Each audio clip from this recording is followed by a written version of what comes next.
할렐루야. 하나님의 은혜가 여러분의 삶 가운데 오늘도 가득하시기를 주의 이름으로 축원을 드립니다. 마태복음 1장 18절부터 25절까지 타이틀이 분명히 나와 있습니다. 예수 그리스도의 나심에 대한 이야기입니다. 예수 그리스도의 나심은 과연 어떤 것이냐? 본문의 내용을 읽다 보면 예수 그리스도의 나심이 예수 그리스도에게 포인트가 맞춰준 것보다 오히려 마리아나 요셉에게 포인트가 좀 맞춰진 것 같아요. 무슨 얘기냐 하면 지금 이 마태복음은 예수님을 받아들이고 예수님을 인정하고 예수님을 구주로 영접해야 하는 유대인들에게 주는 말씀입니다. 그럼 생각해 보십시오. 가장 완벽하게 예수 그리스도를 구주로 영접한 사람이 누구겠느냐? 유대인들 가운데에서 가장 온전하게, 가장 철저하게 완벽하다라는 말은 제가 좀 표현하기가 그런데 정말 아주 흡족히 여기실 정도로 흡수하듯 예수 그리스도를 그냥 받아들인 존재가 누구이겠는가? 그렇다면 그가 누구인지 찾아내서 그가 어떻게 예수를 받아들였고 그가 어떻게 예수를 영접했는지가 확인이 된다면 여러분, 형제 여러분, 유대인 여러분, 바로 그 사람처럼 여러분도 예수 그리스도를 영접하고 받아들여야 됩니다. 라는 것을 오늘 본문에서 의도된 바는 아니지만 마태는 그걸 의식하면서 기록을 하고 있습니다. 여러분, 마태는 일단 어떻게 주님을 받아들였느냐 하면 보십시오. 주님을 자기가 찾아간 게 아닙니다. 주님이 찾아오신 거죠. 그래서 제일 먼저 우리 동성경 노래의 신약의 제일 첫 번째 마당이 기쁨을 위한 탄생, 제가 어제 잠깐 설명드렸지만 그렇죠. 자신에게 찾아온 주님이 이건 형언할 수 없는 어마어마한 기쁨이었죠. 주님이 찾아오셨으니까요. 과연 여러분들은 그렇게 기쁨으로 주님을 맞이할 수 있습니까? 그렇게 맞이하시길 바랍니다라는 얘기. 이게 유대인들 동족들에게 지금 쓰고 있는 얘기거든요. 근데 여전히 유대인임에도 불구하고 율법이 무엇인지를 알고 있고 그 역사 속에서 하나님이 유대인들 이스라엘로 출애굽시켜가지고 광야, 가나안, 왕정시대, 사사시대, 왕정시대, 페르시아의 7권 시대를 거쳐서 바벨론, 포로 다 거쳐와가지고 여기까지 왔는데도 예수가 누군지를 못 알아보고 예수를 받아들이지도 않고 있는 이런 상황들. 어떻게 보면 더 폐역한 거죠. 알만한 사람들이, 믿을 수 있을 만한 사람들이 여전히 알지 못하고 받아들이지 않고 있는, 거부하고 있는 이런 상황들. 그러니까 얼마나 심각한 상황이냐. 빨리 예수 그리스도를 받아들여라. 불변의 진리는 뭐냐? 우리가 예수를 찾아낸 게 발굴한 것이 아니라 예수가 우리에게 오셨다라는 거죠. 근데 가장 완벽하게 예수 그리스도를 영접하고 받아들인 이가 누구겠느냐? 다른 사람이 아니라 바로 요셉이라는 걸 이야기하려고 그러는 거죠. 요셉이라는 거죠. 여러분, 오늘 본문에서는요, 예수 그리스도께서는 어떤 분이신지를 우리는 확인할 수 있습니다. 근데 바로 그런 예수를 요셉이라는 사람이 어떻게 받아들였느냐? 자, 이거에 관건이 됩니다. 상당히 은혜스러운 본문이에요. 마태는 자신은 이미 소위 말하자면 이미 소문이 나 있고 이미 검증이 돼 있고 이미 확인이 된 예수 그리스도가 자신에게 찾아오셨으니까 육안으로 확인하면서 아니 저분이 아니 그분이 나에게 오셨다니 하면서 받아들일 수밖에 없었던 참 은혜스러운 측면이죠. 그런데 오늘 요셉 같은 경우는 이 마태랑은 또 상황이 다릅니다. 상당히 다른 상황이죠. 요셉 같은 경우는. 보시면 예수 그리스도의 나심에 대한 이야기는 예수 그리스도께서 이렇게 나셨다가 아니라 이 본문은 좀 이렇게 타이틀을 뭐 임의로 변경하는 게 아니라 여러분 이해하시기 쉽게 말씀을 드리면 이런 예수를 바로 이런 예수님을 이렇게 받아들였다라고 이 타이틀을 오히려 그렇게 이해를 하시면 좋을 것 같아요. 누가요? 요셉이요. 오히려 지금 마리아는 오히려 이야기하려고 하는 포인트가 틀렸다거나 덜 중요하다가 아니라 지금 더 중요한 관점과 스포트라이트를 받고 있는 사람은 누구냐 하면 요셉입니다. 왜냐하면 지금 유대인들이 예수를 어떻게 받아들이느냐가 관건이기 때문에 그렇습니다. 그러면 어떤 예수입니까? 요셉이 받아들일 땐 이 예수를 인정한 거예요. 이런 예수님이라는 걸 인정한 겁니다. 요셉이 의로운 사람이다라고 19절에 나와 있죠. 그의 남편 요셉은 의로운 사람이라고 이야기하고 있습니다. 여러분, 그건 요셉이 착하다거나 선하다거나 좋은 일을 많이 했다거나 어쨌든 뭐 말씀대로 살려고 애썼던 사람이다, 이게 단순하게 이야기할 게 아니라 이 표현은 원문의 원래 본 뜻으로 설명을 좀 드리자면 율법 앞에서 의로운 사람이다, 항상 율법에 의하면 그런 의롭다라고 평가를 받은 사람이다, 이런 얘기입니다. 근데 이 당시에 율법은 뭡니까? 율법과 선지자라고 일컫는 성경 말씀이거든요. 그 말씀과 또 그 말씀 중에서 반드시 지켜야 되는 핵심적인 율법 사항들, 조항들 있죠. 말하자면 613가지. 이 앞에서도 흠이 없는 사람입니다. 그러니까 율법을 잘 지켰다라고 넘어가지 마시고 율법 앞에 의롭다, 율법에 의하면 흠이 없는 사람이다. 그러니까 그 사람은 율법대로 사는 것뿐만 아니라 더 깊은 전제는 하나님의 말씀을 충분히 알고 있다는 거예요. 그러니까요, 단순히 다윗의 후손이기 때문이다라는 이건 너무 좀 빈약한 해석이고요. 그건 당연한 거고요. 왜 요셉이냐? 요셉 말고 뭐 그 다음 때라든지 아니면 그 전 때라도 될 수 있지 않습니까? 그런데 왜 요셉이냐? 요셉이 아닌 다른 사람일 수도 있다는 얘기죠. 그런데 왜 요셉이냐? 그는 이미 하나님의 말씀을 충분히 이해하고 있고 하나님의 사자가 나타나 한마디 툭 던지면 그걸 가지고 연결을 시킬 수 있는 사람이 되는 거죠. 그냥 선택이 된 게 아닙니다. 자, 그러면 이런 예수를 이렇게 받아들였다. 자, 이렇게 볼 수 있습니다. 이 타이틀을 좀 제가 좀 바꿔보도록 하겠습니다. 부족하거나 틀려서 바꾸는 게 아니라 우리가 이해를 하기 위해서, 여러분의 이해를 돕기 위해서 이러한 예수를 이렇게 받아들였다. 누구처럼요? 요셉처럼. 그래서 이러한 예수를 요셉은 이렇게 받아들였습니다 라고 말씀드렸죠. 어떤 예수입니까? 일단 예수님에 대해서 요셉이 다 정리된 바라고 볼 수도 있어요. 이 짧은 본문에서 요셉은 예수님에 대해서 다 정리를 끝냈습니다. 이 예수님은 내 새끼 예수 이게 아니에요. 예수님은 어떤 분인지가 정리가 다 됩니다. 첫 번째는요, 20절에 보니까 이 예수는 성령으로 된 것이다. 그래서 예수님은 성령으로 된 자예요. 아예 성령이라고 하시면 됩니다. 성령으로 된 자, 성령과 같은 자, 성령의 자, 이렇게 되면 합니다. 그래서 성령으로 된 자다라고 20절이 이야기합니다. 잉태, 그래서 임재, 동행, 내주하심이 가능한 겁니다. 그래서 예수 그리스도는요, 성령으로 된 자라고 말씀드릴 수 있어요. 또 21절에는요, 분명히 나와 있죠. 아들을 낳으린 이름을 예수로 하라. 이는 그가 자기 백성을 그들의 죄에서 구원할 자이심이라. 그러니까 구원할 자라는 거죠. 예수는 자신을 구원할 자가 아니라 우리를 구원할 자라는 거예요. 인류를 구원할 자, 성령으로 된 자, 인류를 구원할 자. 22절에 보니까 예수 그리스도에 대해서 이 모든 일이 된 것은 주께서 선지자로 하신 말씀을 이루려 하심이니, 보니까 예수님은요, 말씀으로 오셔서 말씀을 이루는 자예요. 또 중요한 거죠. 이미 예언서에도 나와 있는, 그러니까 쉽게 얘기하면은요, 23절대로 하면 이미 예언된 자, 이렇게 나올 수 있잖아요. 이미 예언된 자. 근데 그의 이름이 뭡니까? 임마누엘입니다. 임마누엘. 그럼 뭐죠? 임마누엘, 우리와 함께하는 자. 여러분, 아주 완벽하게 다 정리가 됐어요. 성령으로 된 자, 우리를 구원하는 자, 말씀을 이루는 자, 말씀으로 오신 자, 예언으로 인하여 그 예언이 이루어지는 자, 예언에 의하여 오신 분, 임마누엘의 우리와 함께하는 자, 이게 다 정리가 된 거예요. 여러분, 이거 다 들어가 있어요. 어느 것 하나 빠진 게 없습니다. 뭐 치료자니, 뭐 회복자니, 내지는 뭐 우리를 죄악에서, 우리를 질병에서 뭐 고쳐낼 자, 아니면 문제로부터 건져, 이런 건 부수적인 설명이고요.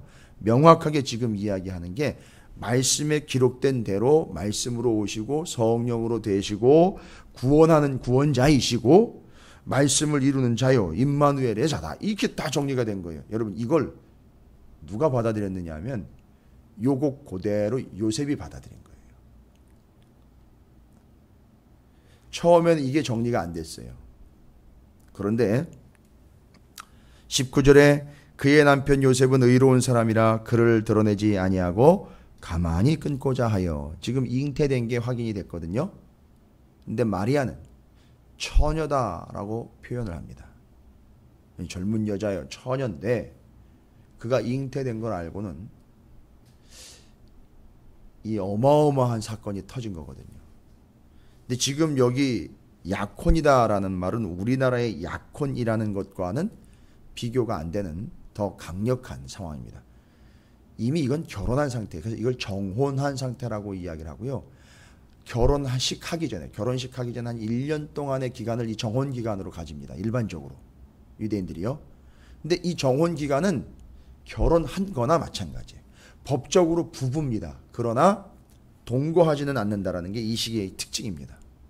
근데 이 시기에 잉태가 된 거예요. 그러니까 지금 결혼을 바로 앞두고 있는 상황이에요. 그러니까 그 정혼한 기간이 이제 시작된 게 아니라요. 정혼 기간의 마무리쯤 온 겁니다. 그러니까 하나님이 이 일을 그렇게 어수룩하게 하시지 않습니다. 만약에 정혼 초기에 이 일이 발생됐다면요. 이것도 심각한 거죠. 그러나 정혼 1년이라는 기간, 정혼의 만렵에 결혼식을 앞두고 있는 상황에서 이 일이 발생된 겁니다.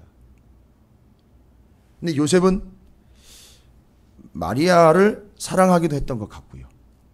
또 지극히 사랑했던 것 같고 마리아를 상당히 생각했던 것 같습니다. 자, 이 상태에서 구약에서는요. 이것이 발각이 되면 어떻게 될까요? 이런 사실이 정혼기간인데 절대 같이 동침할 수는 없습니다. 법적인 거죠. 근데 이 기간에 아이를 잉태했다라는 사실이 발각이 되면요.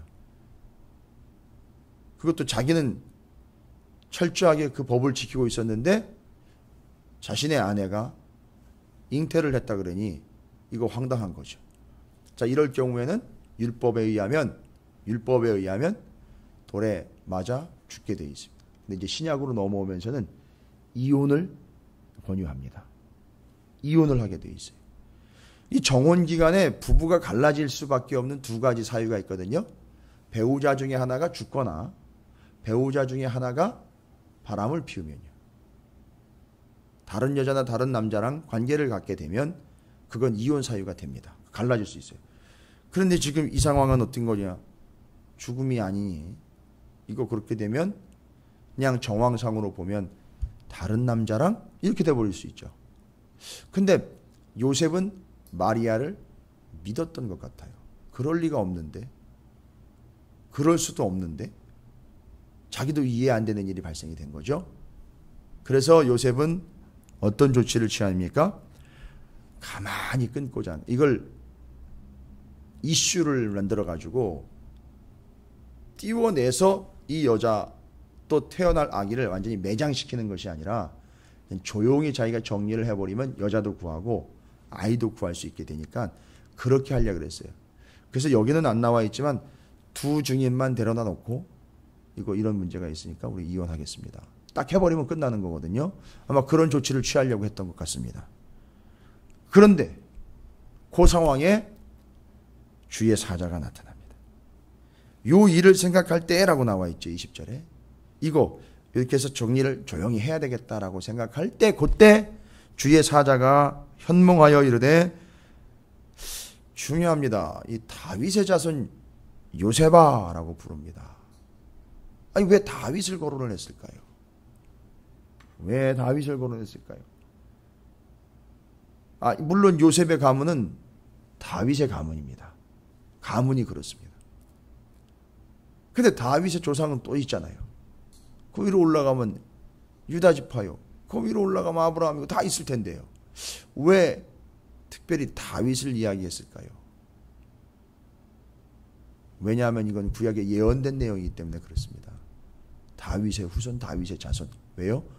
태어날 자 예수는 바로 왕이기 때문에 그렇습니다. 이게 제사장 나라를 이해하지 못하면 여기서도 또 막혀버리는 거죠.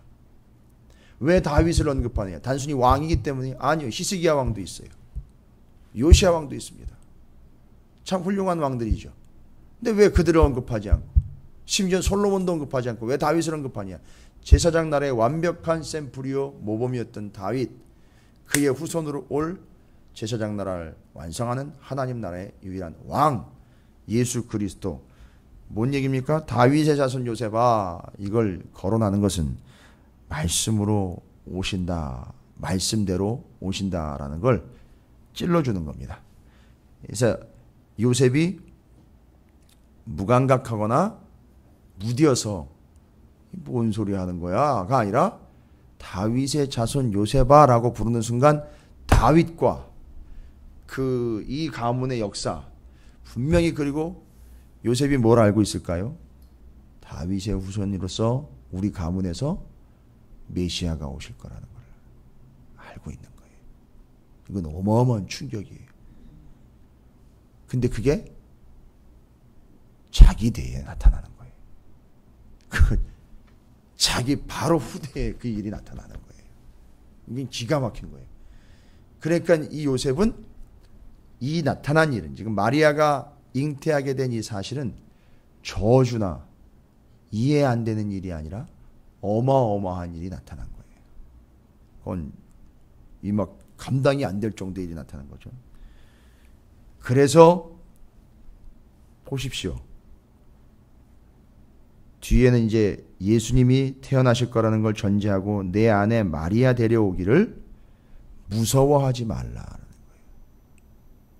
아니 보십시오. 그 아내 마리아가 결혼한 정혼 상태이긴 하지만 자신과의 육체적인 관계가 없었는데 아이를 갖게 됐습니다. 그리고 그를 데리고 와야 되는데요. 그렇게 데려오는 거는 뭐죠? 창피한 거잖아요. 말하자면 이게 변명거리가 없게 되는, 뭐랄까, 외통수의 상황이 될 수 있잖아요. 그 당시에 율법적인 개념으로 보면 이거 어디다가 이렇게 떠벌릴 일이 아니지 않습니까? 정황상으로 보면 창피한 일일 수 있고 감당 안 되는 일일 수 있는데, 주의 사자는 뭐라고 얘기합니까? 무서워하지 말래요. 아니 뭘 무서워합니까? 마리아를 무서워하는 걸까요? 천연대 잉태했으니까 이건 대단한 능력자예요. 뭐 이런 것 때문에 마리아를 지금 무서워하는 걸까요? 아니면 그 뱃속의 아기를 무서워하는 걸까요? 이 어마어마한 사실 앞에 지금 두렵고 떨리는 겁니다. 이 어마어마한 사실 앞에서요. 메시아가 나타난다라, 메시아가 오셨다라는 사실 앞에 요셉이 지금 감당이 안 될 정도로 두렵고 떨리는 겁니다. 그걸 얘기를 하는 거지. 이 사실이 발각되거나 드러나면 사람들이 나를 뭐라 할까? 이런 단순한 개념이 아닙니다. 그에게 잉태된 자는 성령으로 된 것이다. 아들을 낳으리니 이름을 예수라 하라. 이는 그가 자기 백성을 그들의 죄에서 구원할 자이며. 성령 나오지요. 구원할 자인 메시아라는 거, 구원자라는 게 나오지요. 이 일이요. 더군다나 22절에 보니까 모든 일이 된 것은 주께서 선지자로 하신 말씀을 이루려 하심이, 이르시되 너도 말씀 알지 않냐? 너도 말씀 잘 알지 않느냐? 지금 너한테 일어난 일은 이사야 선지자에게 이른 이 말씀이 그대로 지금 이루어지고 있는 것이다. 기가 막힌 거예요. 본인이 지금 이거 감당할 수 없을 좀 어마어마한 일이 자기한테 일어났다는 걸 지금 다 받아들이고 있습니다. 그리고 이사야서 7장 14절 말씀을 실제로 얘기합니다. 왜요? 요셉은 이 말씀을 모를 리 없습니다. 다 받아들입니다. 보라, 처녀가 잉태의 아들을 낳을 것이요 그 이름을 임마누엘이라 하리라 하셨으니 이를 번역한즉 하나님이 우리와 함께 계시다 하며, 그 말씀이 너한테 이루어진 거야. 이렇게 얘기를 보니까 이게 두렵고 이게 떨릴 수밖에요. 이게 지금 어떻게 보면 감당이 안 될 수 있습니다. 자, 요셉이 바로 반응을 보입니다. 24절에 보니까 요셉이 잠에서 깨어 일어나 이게 뭔 개꿈이야 이러지 않고, 이게 뭔 재수없는 꿈이야 이러지 않고 바로 주의 사자의 분부대로 행하여 그의 아내를 데려왔으나, 보십시오. 그 다음이 더 중요한 겁니다. 25절에 아들을 낳기까지 동침하지 아니하였더니 나음의 이름을 예수라 하니라. 잘 보십시오. 25절의 내용을 보면은요, 예수님을 맞이하는 요셉의 자세가 기록이 되어 있어요. 이건 그냥 단순히 한 남자의 결단이 아닙니다. 이해할 수 없는 어마어마한 일이 그에게 닥친 요셉이라는 남자가 남자답게 사는 법, 남자답게 반응하는 법을 기록을 한 게 아니라, 잘 보시면 이 요셉이 예수 그리스도를 맞이하는 자세를 기록을 한 거예요. 생각해 보십시오. 요셉의 입에서 처음에 예수님이 태어나셨을 때 어이구 내 새끼 이러면서 이야기를 했기보다는 어떻게 주님이 내게, 이렇게 반응을 보였겠죠. 어떻게 주님이 내게. 그런데 그건 말씀대로인 거죠. 자, 그거에 대한 반응이에요. 요셉이. 주님이 내 혈통으로 오신다. 지금 우리 가문으로 지금 오셨는데, 말씀대로 됐는데, 이거는 25절의 앞부분은요, 사자가 명령을 했다거나 율법에 나와 있는 바가 아니에요. 이건 요셉이 자기의 권리를 포기한 겁니다. 보시면 아시겠지만, 아들을 낳기까지 동침하지 아니하더니. 상당히 중요한 겁니다, 여러분. 단순히 성적인 욕구라든지 남녀의 관계를 이야기하는 게 아니라 하나님의 뜻이 온전히 이루어지도록 절대 자기가 개입하지 않는 거예요. 절대 손대지 않은 겁니다. 그냥 그대로 받은 그대로 말씀하신 그대로를 자기는 유지한 거예요. 아니, 지킨 거예요. 아내 마리아와 그 안에 태중에 잉태된 예수를 지켜낸 거예요. 절대 손대지 않고. 지금 이제는 결혼함으로 인하여 어떻게 할 수 있습니까? 이제는 육체적인 관계도 자유롭습니다. 그러나 절대 손대지 않아요. 그러니까 자기가 손대지 않았으니까 예수는 하나님의 아들로 명확하게 오시는 거예요. 자기는 타치를 안 한 겁니다. 자기가 끼어들어가지 않고 자신의 권리를 다 포기한 겁니다. 다 포기하고 오직 하나님의 뜻이 드러나도록 자기는 개입하지 않은 거예요. 절대적 자기 포기입니다. 그리고 자기의 권리의 포기예요. 그래서 예수님이 온전히 오실 수 있도록 육체적 관계를 절대 맺지 않았습니다. 그래서 예수 그리스도는 보십시오. 명분상으로는 요셉의 아들로 다윗의 후손으로 오신 거예요. 그러나 본질적으로는 하나님의 아들로 이 땅에 오신 거예요. 성령에 의해서. 이게 완벽하게 우리에게 증명될 수 있도록 요셉이 절대 손을 대지 않은 예수 그리스도, 아까도 말씀드린 성령으로 된 자요 구원하실 자요 구원자이시며 말씀을 이룬 자 말씀으로 오셨고 임마누엘의 예수 그리스도를 맞이하는 요셉의 자세는 뭐냐면 절대적 자기 포기예요. 자기 권리를 포기하고 자기가 개입할 수 있는 어떤 여건도 허락지 않고 그냥 있는 그대로 하나님의 말씀을 그냥 지켜낸 거예요.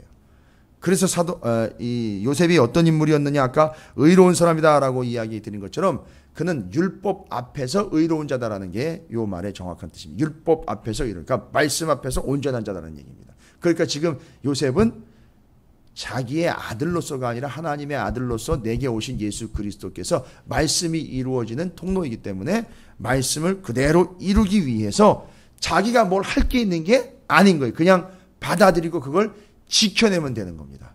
이게 자기의 권리를 포기함으로 말씀이 이루어지도록 내어드렸다라고 보시면 되겠습니다.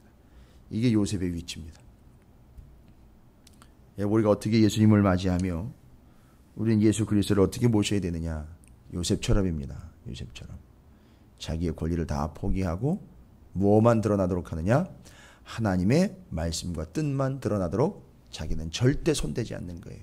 자기가 뭐라고 타치하는 게 아닙니다. 그냥 이루어지도록 자기의 권리를 포기하고 내어드림으로 하나님이 마음껏 역사하실 수 있도록 자기를 내어드리고 자기의 권리를 포기하며 자기의 것을 하나님 앞에 온전히 내어놓는, 바로 요셉과 같이 우리가 예수 그리스도를 믿는 자라면, 예수 그리스도를 믿어야 할 자라면 바로 요셉처럼 그렇게 믿어야 될 줄로 믿습니다. 그렇게 드러내 예수 그리스도만이 나타날 수 있도록 우리의 삶 자체가 요셉과 같은 온전한 삶의 자세요, 예수 그리스도를 모시고 사는 그런 존재들이 되게 되기를 주님의 이름으로 축복합니다.